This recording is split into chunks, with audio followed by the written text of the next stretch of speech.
a blue monster appears, leaving destruction in its wake. Saitama, a bald man wearing a cape, decides to deal with the situation. He saves a young girl from the monster calling itself Vaccine Man, who claims to have a better backstory than simply being a hero for fun. But before he can finish his villain exposition, Baldy defeats him with a single punch. Screaming in frustration, "Only one punch? Again?" A less bald and more unemployed Saitama runs into a half-crab man named Crablante, but he leaves him alone, as a little boy with an impressive cleft chin drew nipples on his carapace and apparently needs to pay for it. He decides to save the kid, killing Crablante with a necktie, ripping out his eye stalk. After that, he trained so hard he went bald. That was 3 years ago. Present-day Saitama remembers a colossal man interrupting his shopping trip. Apparently, a mad scientist created a serum to make this meathead brother the strongest man alive. Saitama appears on the left shoulder, while the brains maniacally denotes how they'll rule the world, until he notices and tells his brother to kill the man on his shoulder. No, the other one.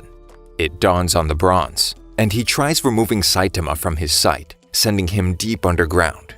Being the strongest man alive makes you feel empty. Saitama agrees. Having too much power is boring, accidentally leveling B City with one right hook, sending the giant flying. Saitama notices there's less need for emotions when you can solve everything with a single punch. Waking up, there's a subterranean invasion. The Earth Dwellers have taken the lives of 70% of the population. Saitama is elated. Finally, some opponents that can rekindle his fighting spirit. They even have a king. And he wakes up to find there really is an invasion, but nothing like the one he envisioned.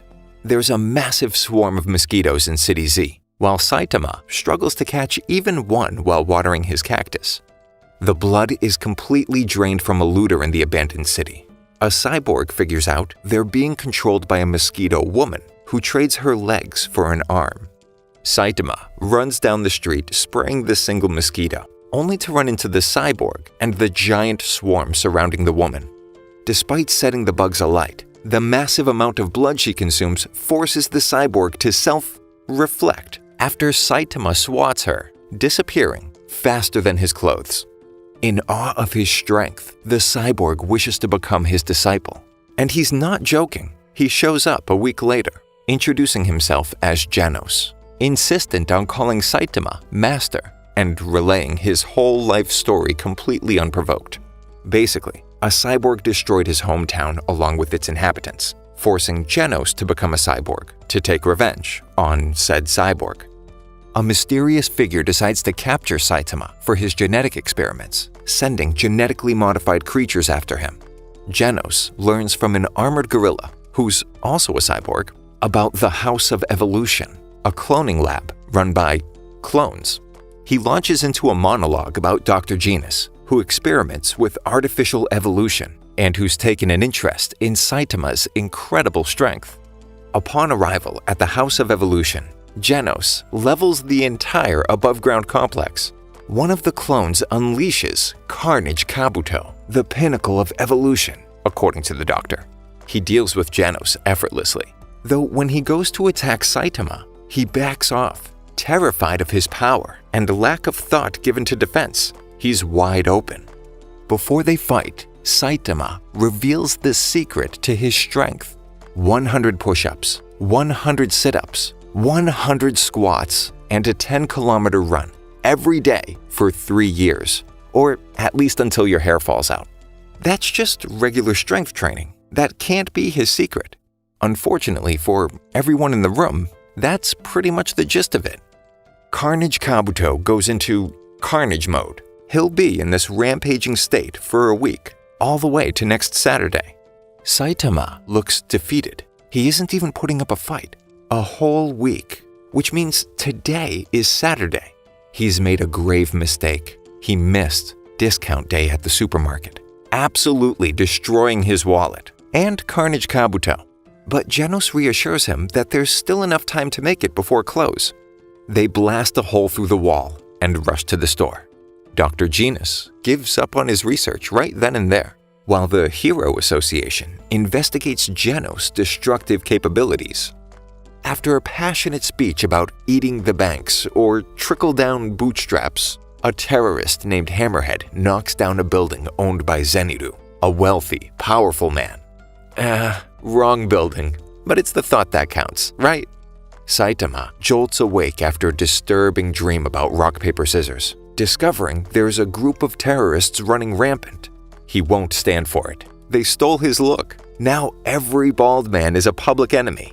Zeniru doesn't need to look far for help. He hires an assassin who shows up at an almost too convenient time to deal with Hammerhead and co.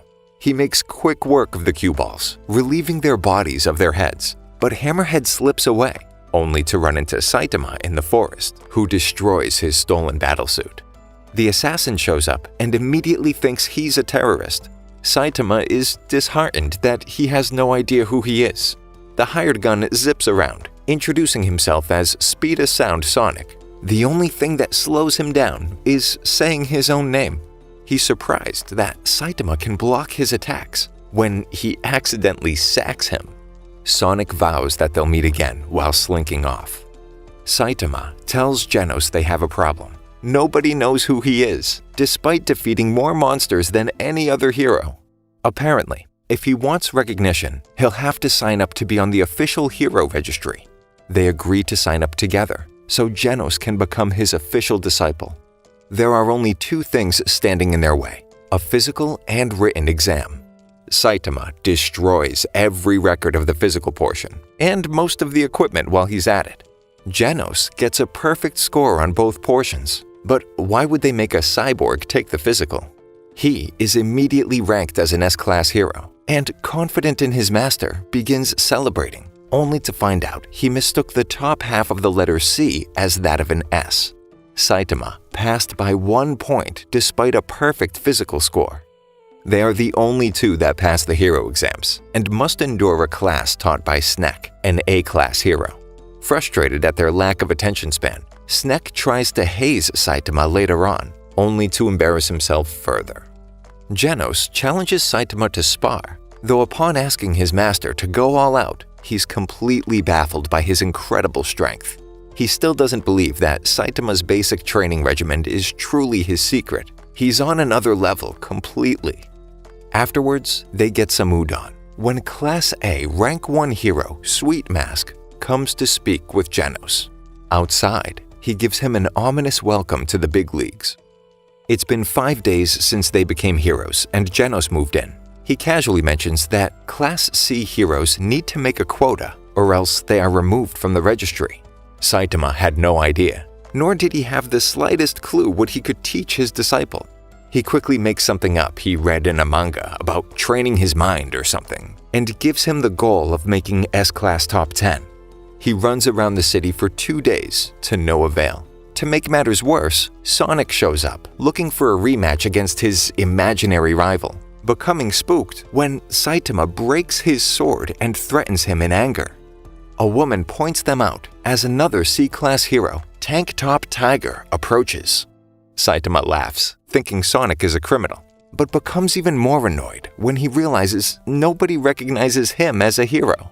Sonic throws an exploding shuriken at Tank Top Tiger and starts wreaking havoc. Saitama doesn't have time for this. He needs to find a villain. Wait, does bringing Sonic in count towards his quota? It's a good thing he happens to be a hired assassin, despite Saitama's ignorance of the fact. 2 A-class heroes, Golden Ball and Spring Mustachio, are dispatched to City Z to investigate reports of a monster sighting. A monster also investigates the sighting and ends up running into the heroes. Golden Ball is taken out almost immediately, while Spring Mustachio calls for backup before getting destroyed. Saitama happens to be walking home and runs into the monster. Not good. He forgot to get kombu stock. A giant meteor changes trajectory, now heading straight for City Z, when Genos is called in by the association. All the S-Class heroes are called in, but only Bang shows up.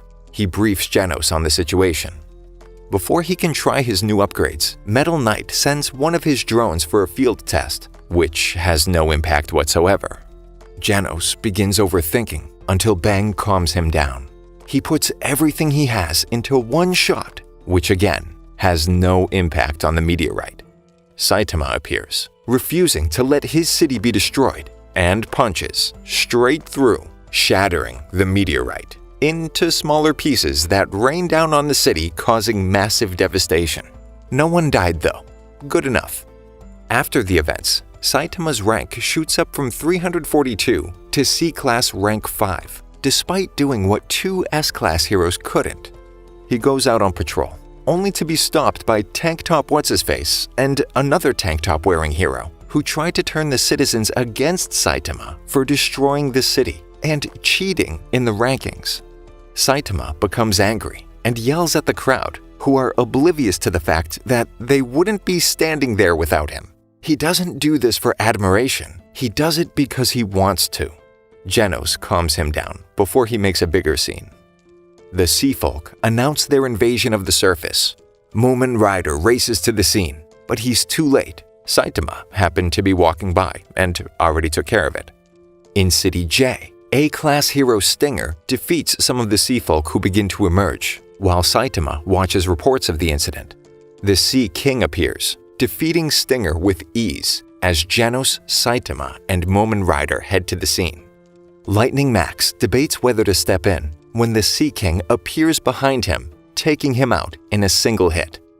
Two escaped convicts, Putty Putty Prisoner, an S-Class hero, and Sonic run into the Sea King, who has a tough time dealing with the former.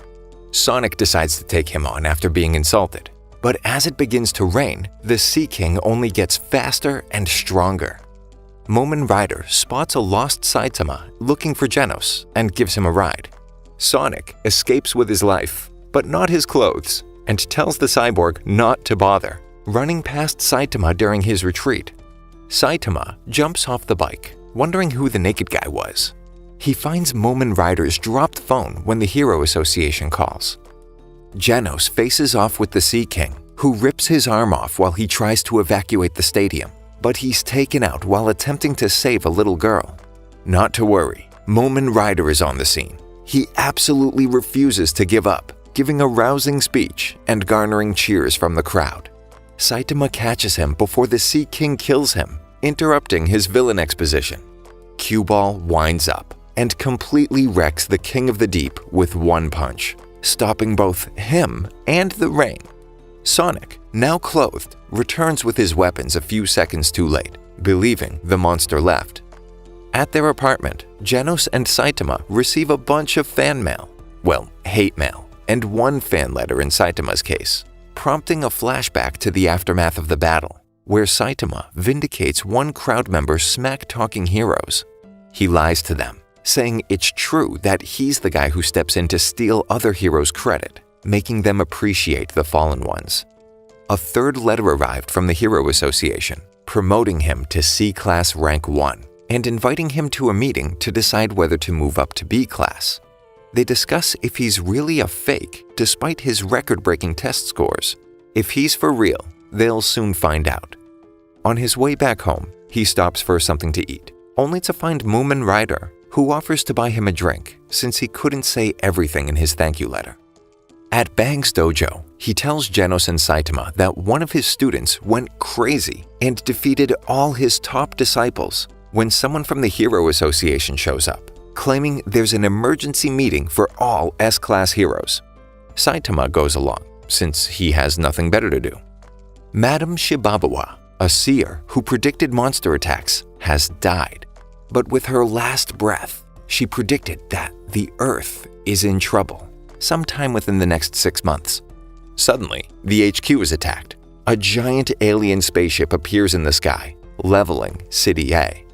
Genos looks around, but Saitama has already busted through the ceiling, boarding the ship with ease, leaving the S-Class heroes to fight on the ground. One of the aliens, Guryugunshoop, panics while Saitama thoughtlessly runs through the ship, punching everything in his path. They call Melzargard, the regenerating multi-headed alien fighting the S-Class heroes on the ground, back to the ship to help.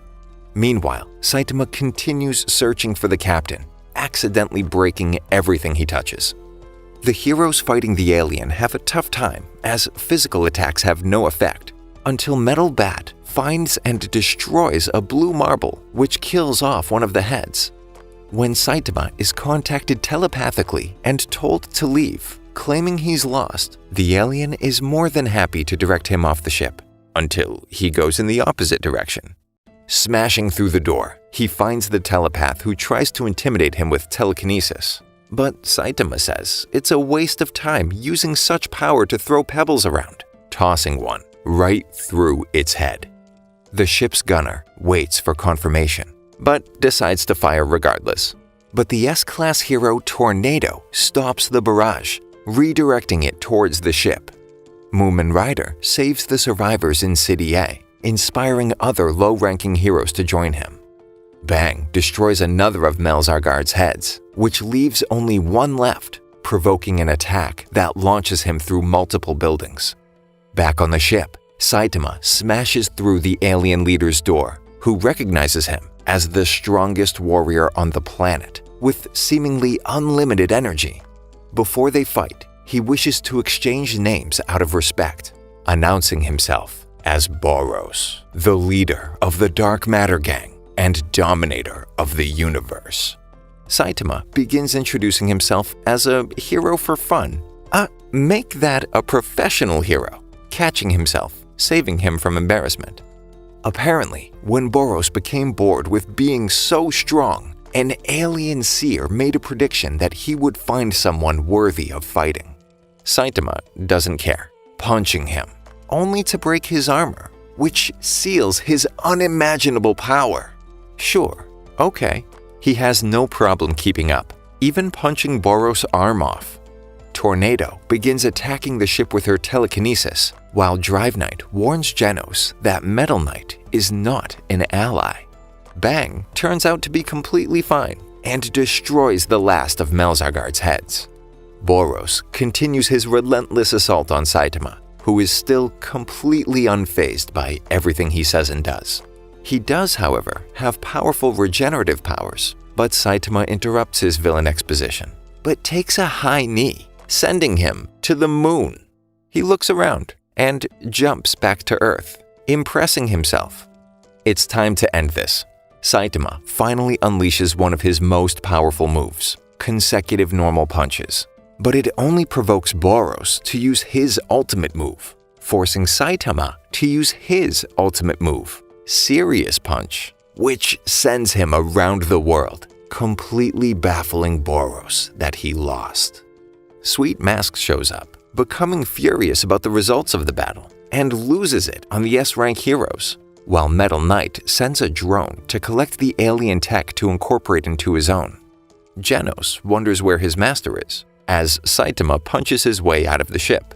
They ignore a furious Tornado and start casually chatting about him beating Boros. Even though City A was wiped off the map, they rebuilt the Hero Association with parts salvaged from the ship while inviting the A and S rank heroes to live at the new headquarters. A while later, Saitama faces Pluton, king of the underworld, only to become furious that he's back to beating everything with one punch. Thank you for sticking until the end. Subscribe for more videos like this.